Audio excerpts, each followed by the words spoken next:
You wake up and the first thing you feel is resistance. You look at the work you need to do, the weights you need to lift, and you hesitate. You are waiting for a feeling. You are waiting for motivation to strike so you can finally start.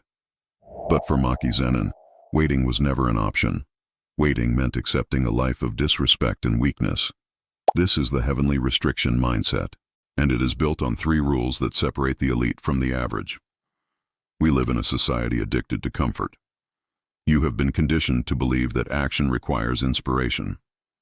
You scroll through social media, watching 60-second clips of other people's success, hoping to catch a second-hand high that will push you off the couch.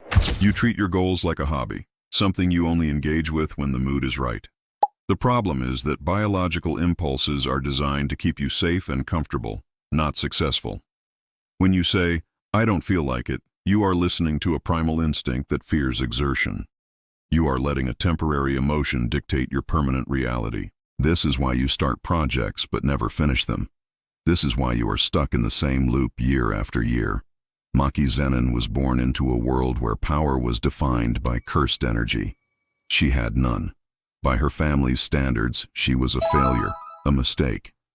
She could have accepted that narrative. She could have played the victim. Instead, she realized the first rule of the grind. Your disadvantage is your fuel. Maki took the very thing that made her weak in the eyes of others, her lack of magic, and doubled down on physical discipline. While others relied on talent and inherited gifts, she relied on raw, repetitive, painful effort. She didn't train because she felt motivated. She trained because she had a point to prove. This leads to rule number 2. Action precedes emotion. You have it backward. You think you need to feel good to act. The reality is that you must act to feel good. Neuroscientists have found that doing things you do not want to do actually grows the anterior mid-cingulate cortex, the part of the brain responsible for willpower. Every time you force yourself to move when you want to stay still, you are physically altering your brain structure. Maki became a monster not through magic, but through the refusal to stop. She understood that pain wasn't a signal to quit. It was the price of entry. While the prodigies rested on their natural abilities, she was sharpening her weapons.